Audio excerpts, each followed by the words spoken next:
May I start? Mrs.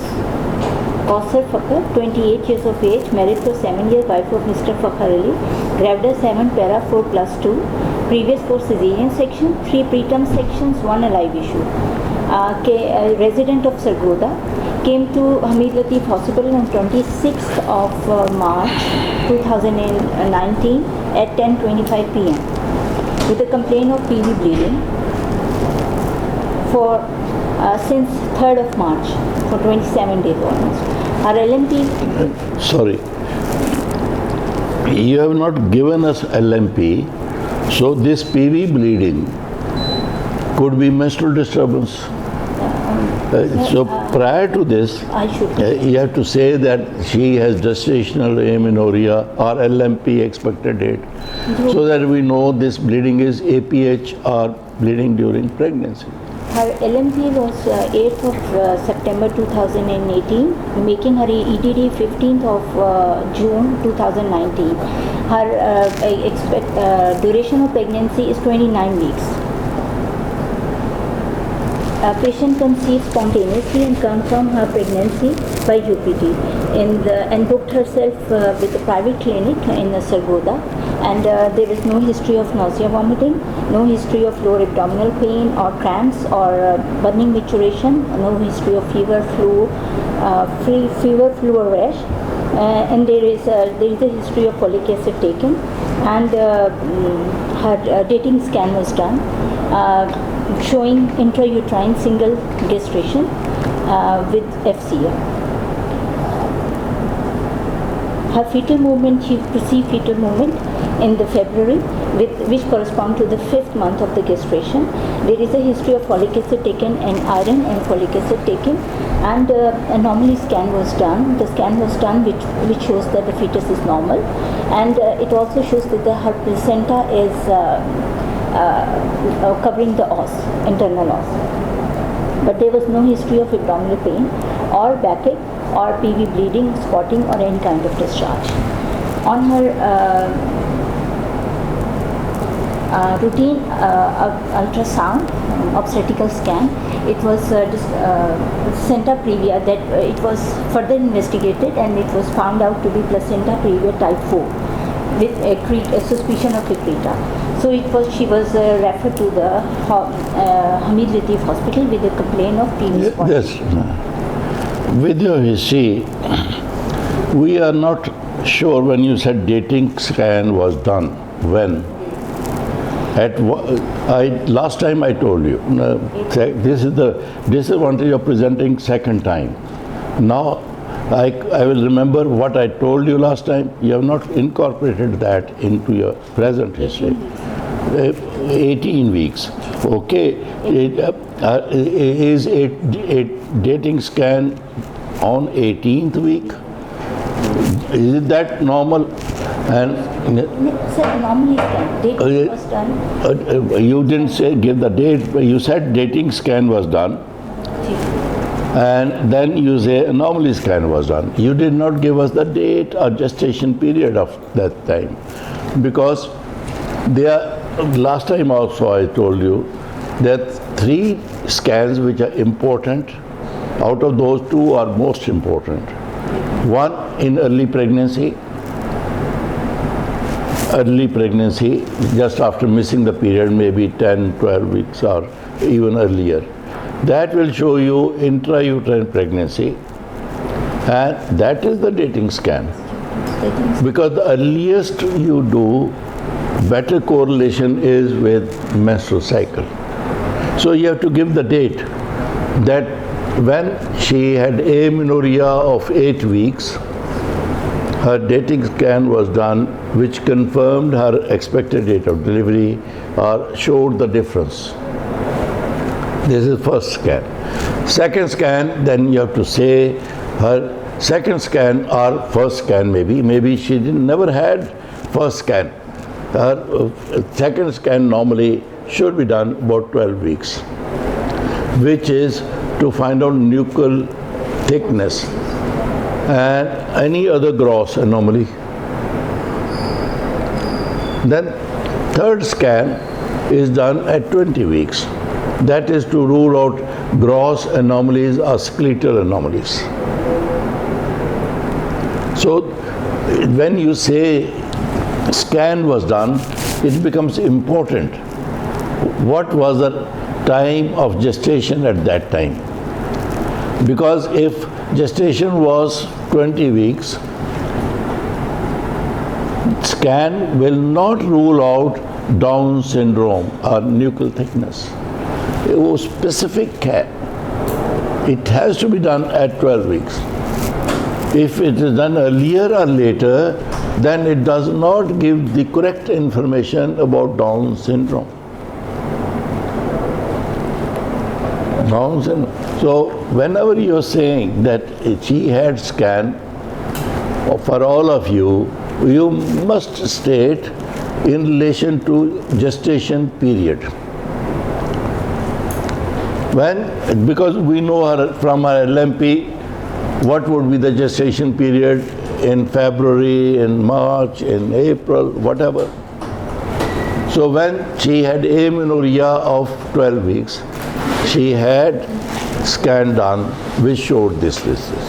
Or the patient doesn't know. The greater possibility, the patient doesn't know. She had scan and she was told it was normal. Isn't that normal kind of thing? She will not tell you whether she was told anything about nuchal thickness, anything about skeletal anomalies or other anomalies. So next time you present, I will not condone this. So during pregnancy, when you say patient had scan, first state the gestation period. She had scan at 10 weeks of pregnancy. She had scan at 8 weeks of pregnancy. She had scan at 26 weeks of pregnancy, whatever. And then the information from the scan. If the patient gives you that, if she doesn't give you that, for example, here she has given you earlier scan and later scan that she had placenta previa. Normally, a person who is illiterate or who is not a doctor, you don't expect her to say placenta previa. She will say, she was told the placenta was low-lying. She will not use the word placenta previa. She was informed the placenta was in the lower part of the uterus. So this is the phraseology she will use. When you are third-year student, you must have been taught that patient's history is in patient's language, patient's words. You don't say she has amenorrhea of 36 weeks. Amenorrhea is a medical terminology. She will say her LMP was such and such, she has missed a period for so many months or at most weeks. So you will use that terminology. Okay, she had an anomaly scan in which possibly she was told the baby was normal, but most important information that it was placenta previa type 2 even. Maybe the doctor told her that. If doctor told her she has placenta previa type 2 and she uses those words, it's okay. It's okay. Then she was told by the doctor that she had placenta previa type 2. So she's been told that all is covering bachchetani. So no, whatever the patient's language, then don't translate that type 2, type 3, type 4. She was told that placenta was low-lying and it was covering everything in the lower segment or the lower part of the uterus. Use patient's language. Don't translate that type 2. Because the moment you do say type 2, you will be interrupted. And examiner will ask you what is type 2. Then she may go on to say what is type 1, 3, 4 and all that. Your 2-3 minutes will be wasted. And moreover, your flow of presentation will be disturbed. Just possible when you're describing type 1, 2, 3, 4, the examiner doesn't agree with you, with your description, and you feel upset. Something gone wrong, because you realize whether the examiner accepts your information or not. And if she doesn't accept you, so naturally you get upset. And when you get upset, your whole history will be upset. So preferably, your history should go through uninterrupted. It will go through uninterrupted, provided you don't use these terminologies.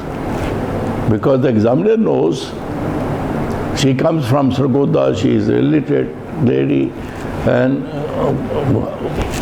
did she say placenta previa? You say, yes, madam. Does she know what placenta previa is? No, madam. What do you understand from placenta previa? Low-lying placenta. What is type 2? All this, you're interrupted, your flow is interrupted. And when our examiner interrupts you, it upsets you. So say that, okay. Now she is presented in the Latif hospital with gestational amenorrhea of 28 plus 3 weeks and PV spotting. On our admission in the hospital. Yes, ma'am. No, yes, ma'am.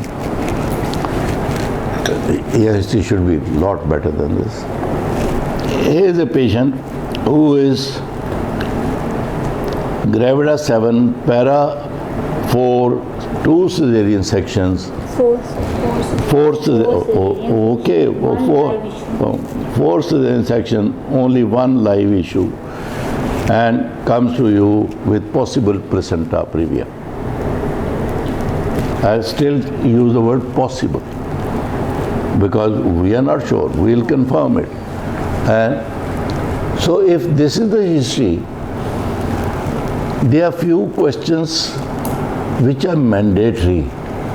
You must ask in your history. First, LMP was on such and such date, expected date is this, that she is sure about her dates.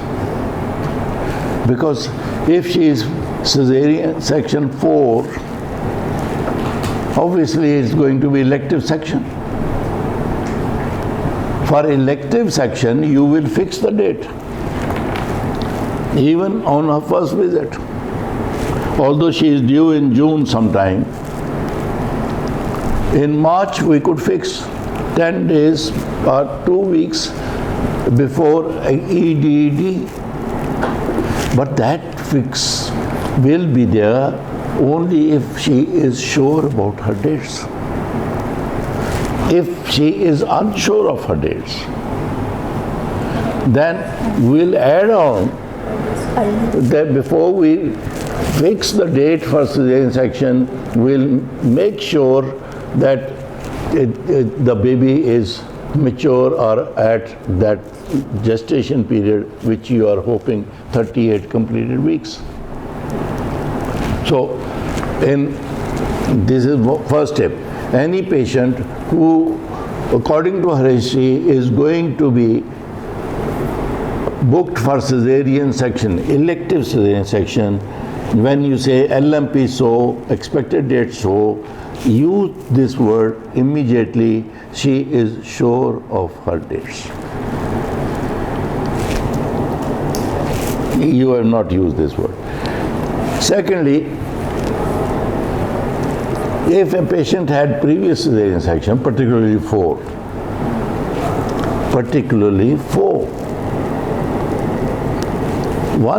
we are not sure what type of cesarean section they were, possibly lower segment, but she could have classical cesarean section.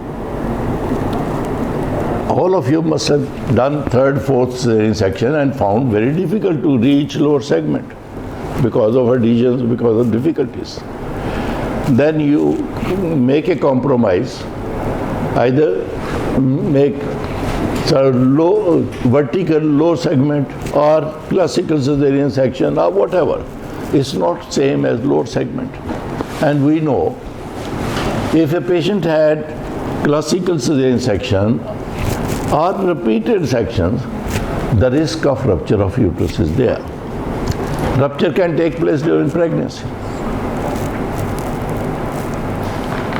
So you have to add previous cesarean section. There is no history of pain, unusual pain in lower abdomen.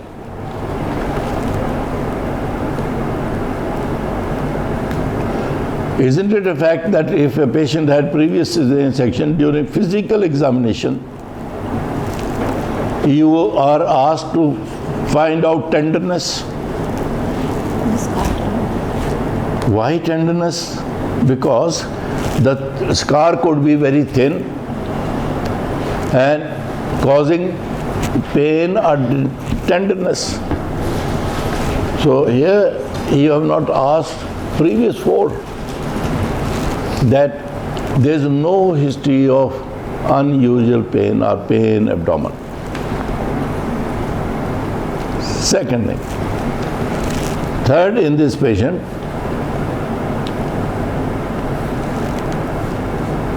you have told us she is a case of placenta previa. Ultrasound. Ultrasound says the type 2, these are her words, not mine. The type 2 placenta previa. If a patient gives history of placenta previa, you have to tell, up till admission, she never had any vaginal bleeding, APH. Or she had episodes of vaginal bleeding. If she had episodes of vaginal bleeding, then we immediately categorize APH into three types: mild, moderate, or severe. She had 2 episodes of mild bleeding, which settled down after a few hours. She only had to soak 1 pad or 2 pads, mild bleeding. Or she had severe bleeding, for which she had to be hospitalized, where she was given intravenous fluids, blood transfusion, things like that. Or she had moderate bleeding, for which she did not need hospitalization. After she soaked 3, 4, 5 pads, but settled down. That's how you should describe. I go over it. In a case of APH or placenta previa, here it was a case of placenta previa. In the case of placenta previa, even if she never had any bleeding, you have to use the word, up till her admission, she never had any bleeding.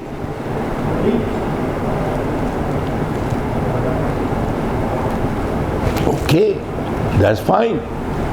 Or if she had any bleeding, then 3 categories. Categorize immediately. The bleeding was mild, it was like menstruation, she used only 1 or 2 pads.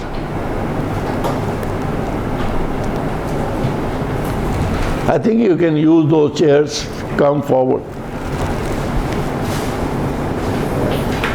And so this is the first step, or second maybe, first of all about ultrasound. That you will say, in a case of APH, even if there is no bleeding, use these words. That tells the examiner that you expect in a case of placenta previa, there could be bleeding. There could be bleeding. And if the bleeding was there, is kind of mild, moderate, severe, whatever. And whatever treatment she had. You did not say that. And for previous sections I mentioned pain. Pain is very important. Obviously, where was it done, whether it was infection or not, that will come in obstetrical history. She has not given us obstetrical history as yet. 4 out of 4, only 1 alive, what happened? That's different story altogether. But here, 2 things. In a case of previous cesarean section, you must say, first confirm the dates, because she is going to have elective section. That elective section we can fix only if we are sure about dates. Otherwise, we'll need help or guidance by sonologist. And second thing, previous section, pain.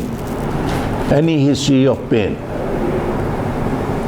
Third, in the case of placenta previa or oblique APH, any history since her conception up till now, history of any bleeding per vagina. If she does give any history of vagina bleeding, then its amount and how it was treated.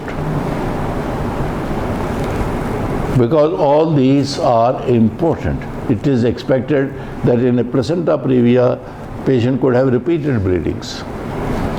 And then I said, categorize them into mild, moderate, or severe. Okay. Since March 3rd, the patient has 3 episodes of mild PV spotting, which was painless and fresh in color, and it subsides on its own, and there was no aggravating factor. Good. And the patient was prescribed bed rest, and she'd been told that since her placenta all is low, she could experience more episodes of PV bleeding.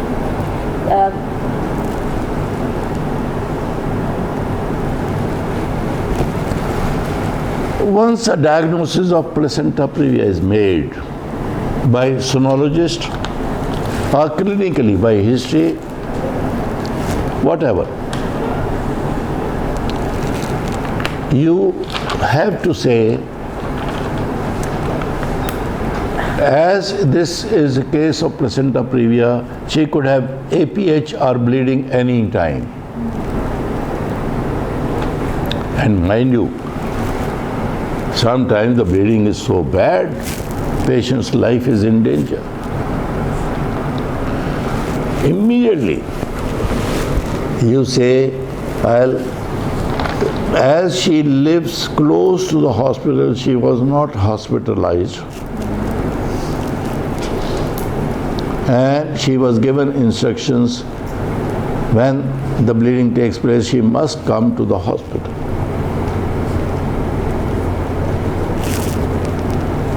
Number 2, she had bleeding. She doesn't live next to the hospital, close by. However, she was warned or given strong recommendation that she should remain in the hospital because she is at a distance, her residence is. But because the transport was available, she said that she could be in the hospital within 5-10 minutes. Hence, she was allowed to go home.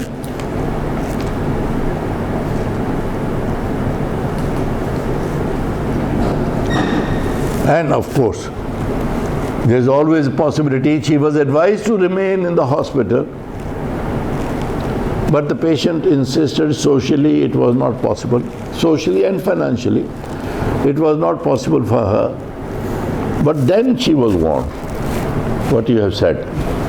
She was warned that whenever there is episode of bleeding, she must rush to the hospital. And of course, she was advised to avoid coitus. All cases of placenta previa must avoid coitus, abstain from coitus.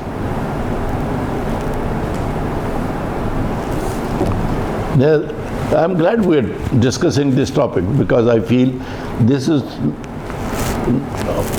not the way you present your case in examination. So, in a case of APH, first you make the diagnosis. Here diagnosis is made, placenta previa.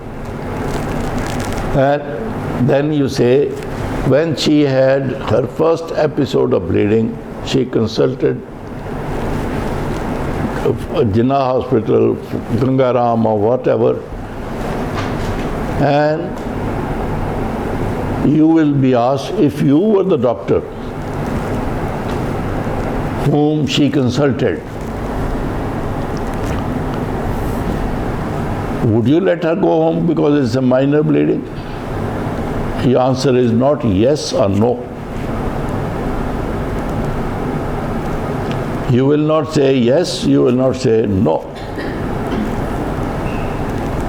You will say, Madam, I'd like to know how far she lives from the hospital. Or how quickly she can reach the hospital. Immediately you'll pass. Because nobody says, did you have this thought process? No. I'll ask her how far she lives or how quickly she can come to the hospital. If she lives close by or can reach the hospital quickly, then I'll let her go, but give her warning signs. Must avoid coitus. Even if there's only spotting, must come to the hospital.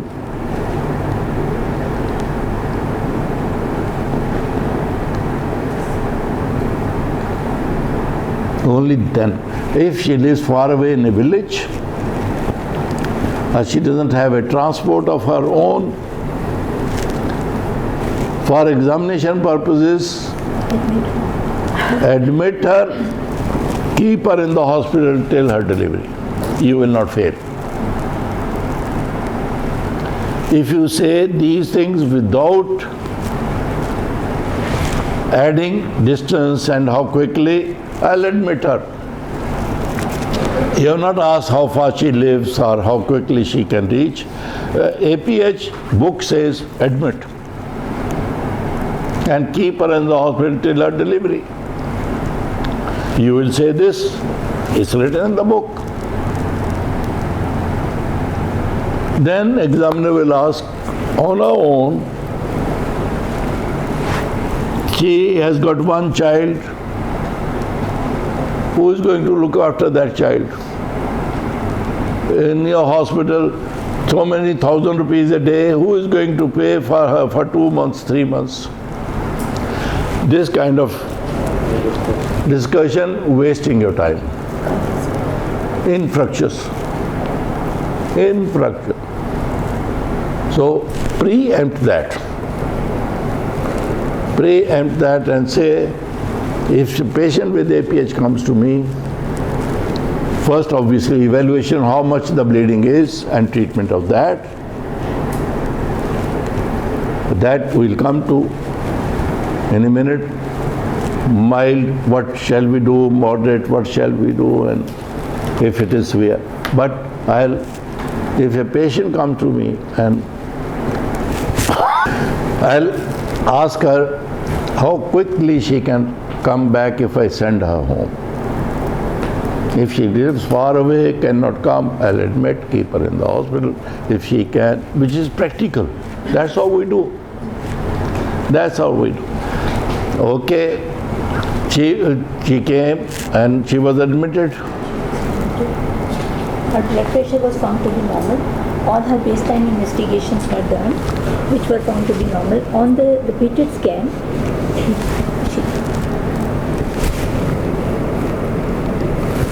in a case of APH,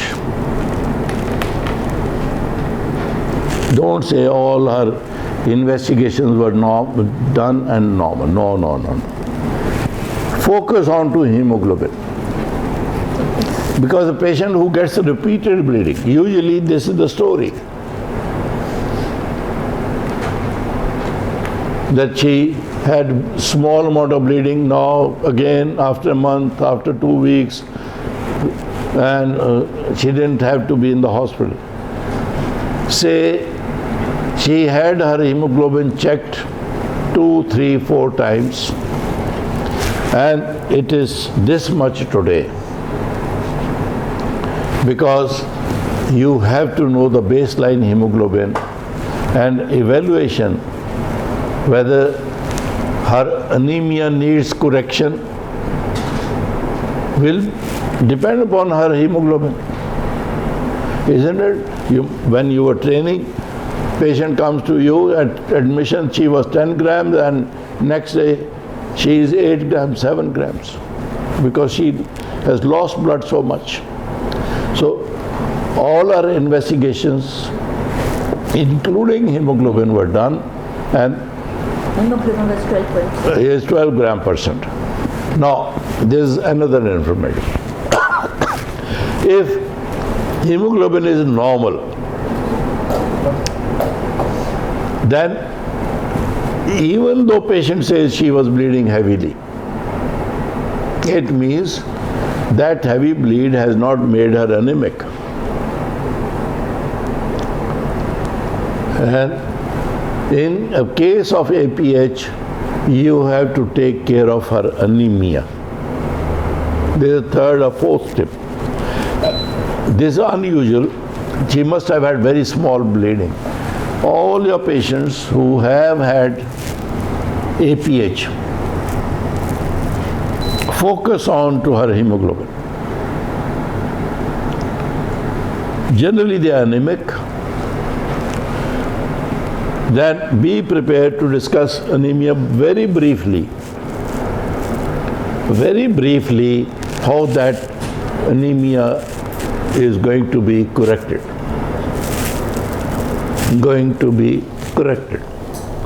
Because WHO says every woman should go into labor with at least 10 gram hemoglobin. So you have to make sure her hemoglobin reaches 10 grams when she goes for delivery. So you have to tell your examiner if it is 8, 9, or if it is 11 or 12, you're lucky. So here all her basic investigations were done and normal. No. Especially say, like in a diabetic, you have to say her fasting sugar level, her random sugar level, or glucose tolerance, whatever tests were done, they have to be mentioned there. So here too. Okay.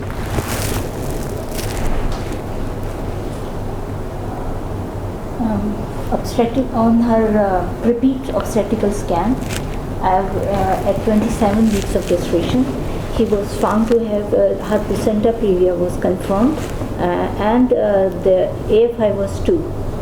AFI, like amount of LICA was 2. Baby was longitudinal breech, and it was amount of LICA. You say normal. And I estimated today we'll keep it normal because let's focus on to this API. Now, just summarizing this patient. Patient gravida 7, para 4, all cesarean sections, only one alive. Today, 27 weeks of gestation, admitted with bleeding per vagina. And other ultrasound findings are it's a breach and placenta previa is confirmed, LICA is adequate. How shall we manage this patient? As a past history, it's like I think you should, last time I told you, speak loud and clear. Okay. Because if you speak loud, it will go. Past obstetrical history is important. That's all. Let's remain focused because she's had 4 cesarean section, 1 alive. I don't want to go into that discussion today. Let's remain focused on to her placenta previa and APH. Okay? How will you manage this patient? We will admit the patient and give her DEXA cover. And since there is no signs and symptoms of preterm labor, so we can take the pregnancy as close to the term as possible, and counsel her about the findings, and give her magnesium sulfate for the neuroprotection. And with her husband, we will counsel her and tell her that since she is a previous post-cesarean section, this has to be the section. And the condition of uterus could be that we have to do the obstetrical hysterectomy during that, and told them to arrange blood for that. And a senior consult, we should involve a senior obstetrician, anesthetist, and normally when you pass an examination, you're awarded marks 6 out of 10. If the examiner thinks you should not pass, or your borderline gives you 5, most of the candidates who fail, they score 5. Then you go back to your madam, I failed only by 1 mark. Everybody fails by 1 mark. It's rare that examiner gives you 4. When she does that, it means she is telling all other examiners, even if you pass her, I will not, she fails. Pakka, pakka. So everybody gets 5. So when you get 5, don't be happy with it. It means fail. It means fail. And with this kind of description, I will not give her even 5. 4. No way, no way. The thing is, here is a patient who was diagnosed as a case of placenta previa, type 2 maybe. Isn't it important, which she never told us, that whether placenta previa is posterior or anterior? If it is posterior, मुझे tissue ला के थे नहीं चलो नहीं तुम लाओ tissue. If it is posterior, then it is unlikely to become placenta accreta. But if it is posterior, then even in type 1 and 2, vaginal delivery is not allowed because placenta gets compressed during labor between head and sacrum.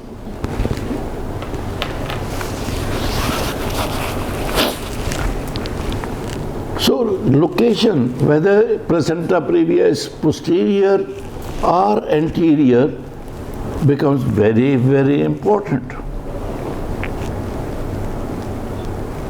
When you say it is placenta previa posterior, even if it is type 1 or 2, it is not covering the os. Patient needs elective cesarean section because fetal circulation will be compromised because of the pressure of the head on the placenta and posteriorly sacrum, squeezing the placenta. On the other hand, if it is type 1 and 2 anterior, vaginal delivery is possible because there is no sacrum pressing on the placenta.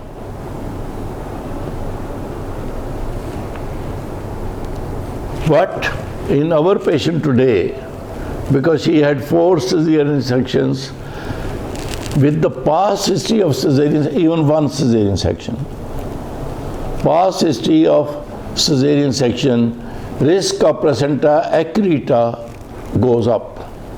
increases. In old times, when cesarean section was not done so liberally, so freely, placenta accreta was uncommon. Now, because the incidence of cesarean section in some hospitals is 50%, some 30%, 50%, like that, high incidence of cesarean section. Remember this, you are doing good to the mother and baby for whatever reasons you have done the section, but for the future of that mother, you have enhanced her risk of having placenta previa and accreta. So, in your description, most important, when you say that ultrasound shows placenta previa, is not enough to add type 1, type 2. It is more important to say anterior or posterior. Now, if in this case it was posterior, no risk of accreta. No risk of accreta. On the other hand, if a patient had only one cesarean section previously, second pregnancy, and it is placenta previa anterior, risk of it becoming accreta, increta, percreta, whatever, is higher.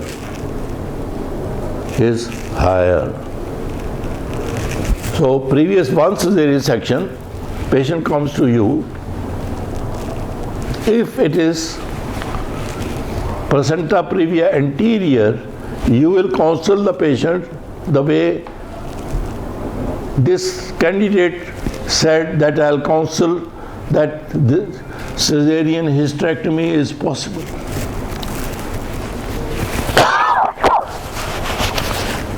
Only one previous section, generally patient will be very reluctant to agree for the cesarean hysterectomy, particularly if the previous child is not alive. And this is 27 weeks. I have no living child and 27 unlikely to survive. So she will be most reluctant to agree. But it becomes so important to counsel your patient, as the lady was saying, about the type of placenta previa.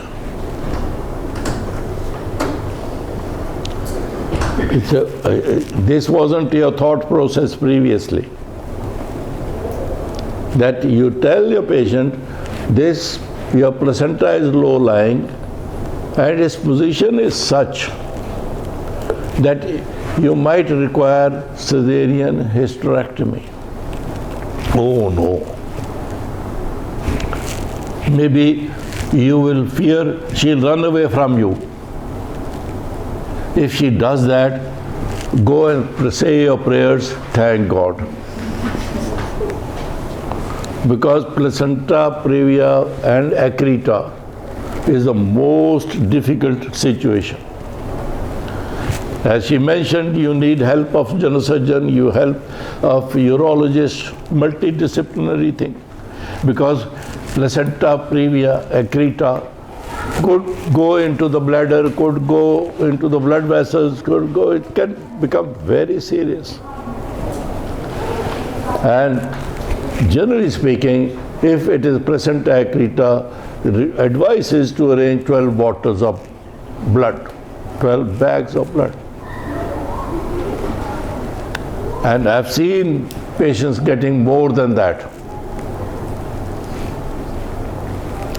And if it is accreta, as it has been said, arrange for a general surgeon and urologist to be present in operation theatre.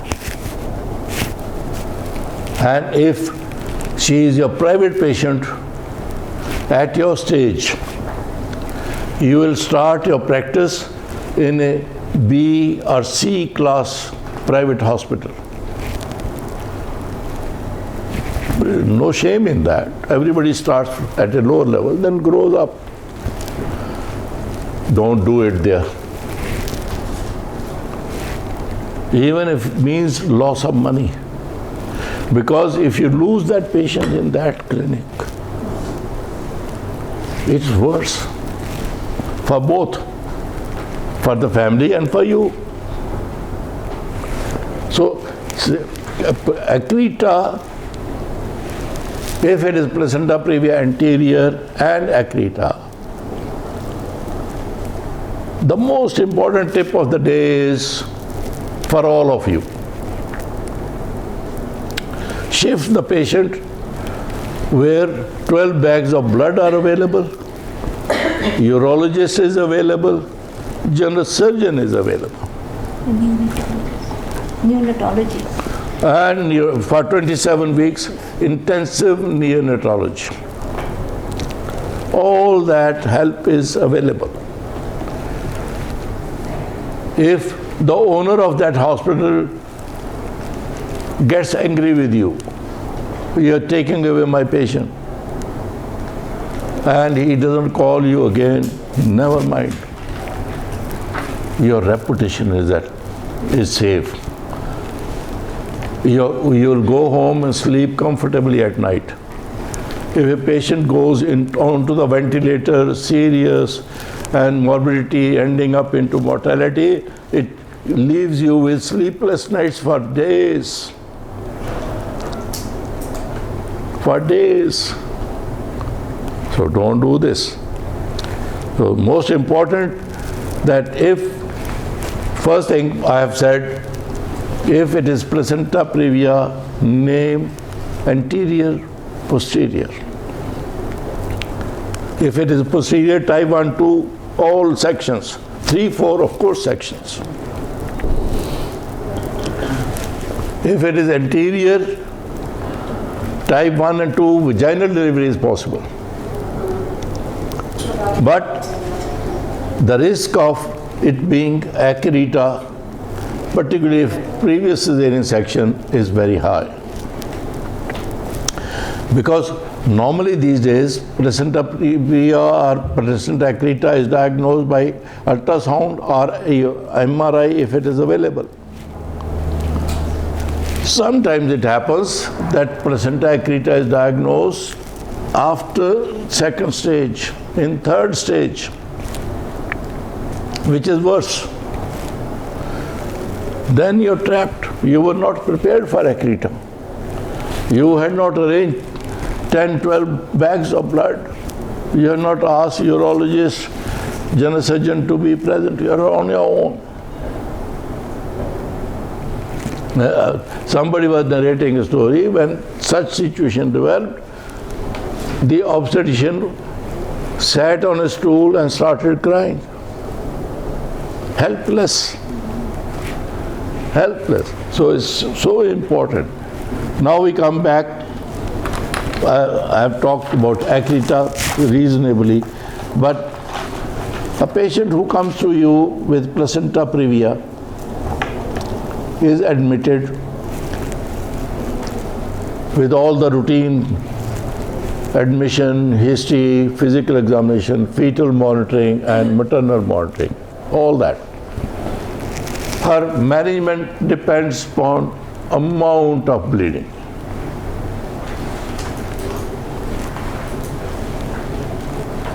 Amount of bleeding.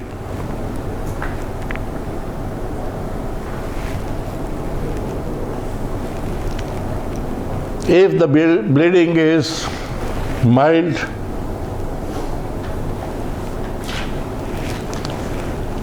we'll observe her, do necessary investigations, particularly hemoglobin, If previously ultrasound was not done, ultrasound, generally maternal condition will be satisfactory, fetal heart will be normal, or fetal condition will be normal. We'll observe her, then discuss further management according to her social circumstances, which I have named.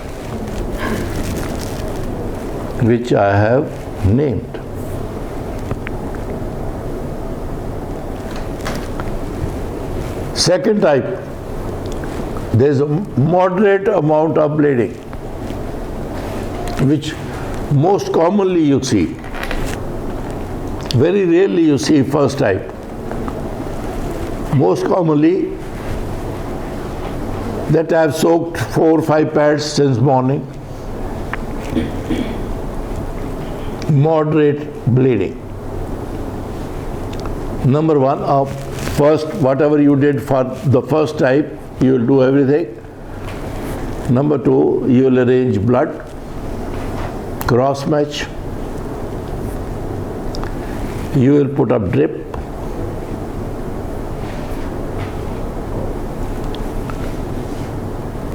And monitor condition of the mother by repeated blood check, pulse check, and assessment of the pads.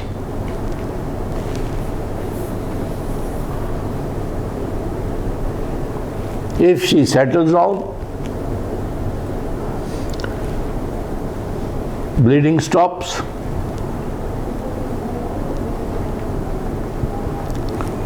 She becomes type 1 with minimal bleeding. We'll assess further management whether we should keep her in the hospital or send her home.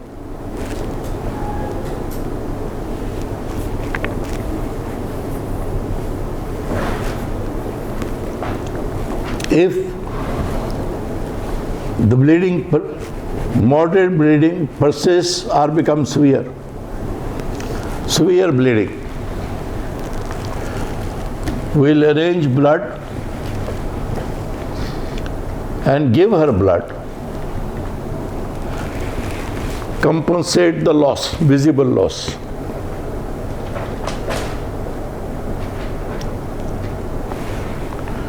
And if she goes into a state of shock, recover her.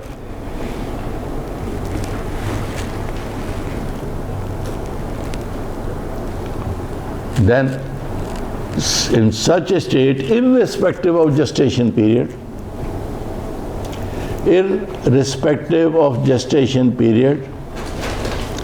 after stabilizing her condition, we'll do cesarean section to save the condition of the mother.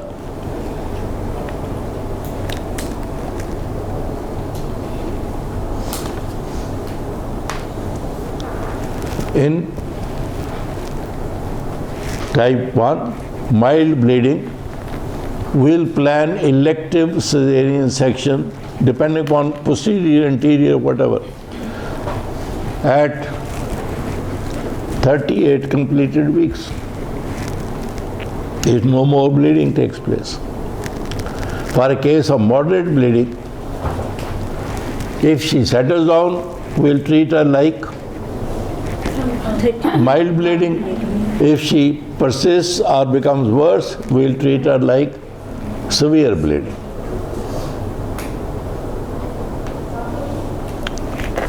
Last bit. I have already emphasized that enough, but I can repeat. If it is type mild bleeding, type 1 or 2 posterior, still she needs cesarean section. Type 3, 4, always. If it is Placenta Praevia type 1 or 2 anterior, and it is not accreta, can be delivered vaginally. Last bit. If you have made the diagnosis of placenta accreta, in addition to what I have already told you, you will counsel your patient. Number one, about cesarean hysterectomy. Number two, you will arrange multidisciplinary, urologist, general surgeon, pediatrician, everybody, special anesthetist. And I've told you 12 bags, best facilities, underline best facilities. And third, when you open it, if it is accreta, you will do classical cesarean section. You will not do lower segment. You will open the uterus by vertical incision, deliver the baby.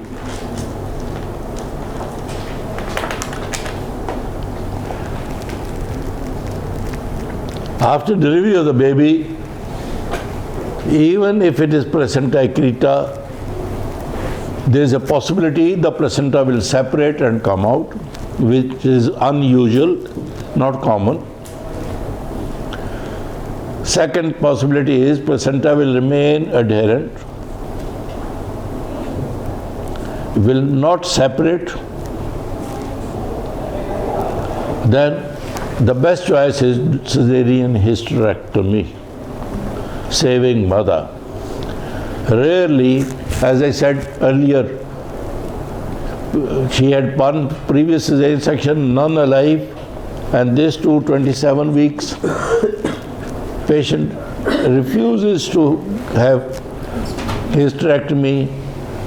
There in rare cases, unusual. You can leave the placenta behind, close the uterus, hope placenta will undergo autolysis and disappear. But there is not a very comfortable arrangement for you and for the patient. Best is cesarean hysterectomy.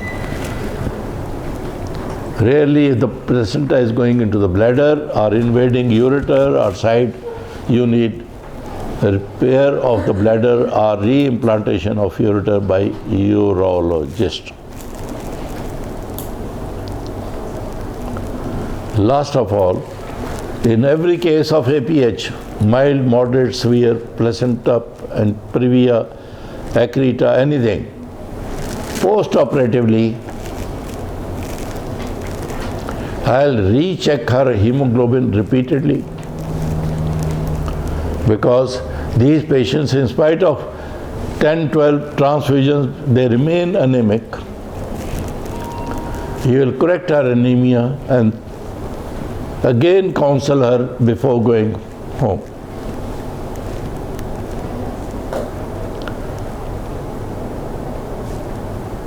If the patient ends up with severe desire for fertility, Dr. Saab, what have you done to me? I have no living children. You have taken my uterus away. She'll be very upset with you. She is not happy that you saved her life. She'll be unhappy because you have created a social problem for her. Tell her that she can, at least we can say this, she may go or may not. She can have a baby through surrogacy.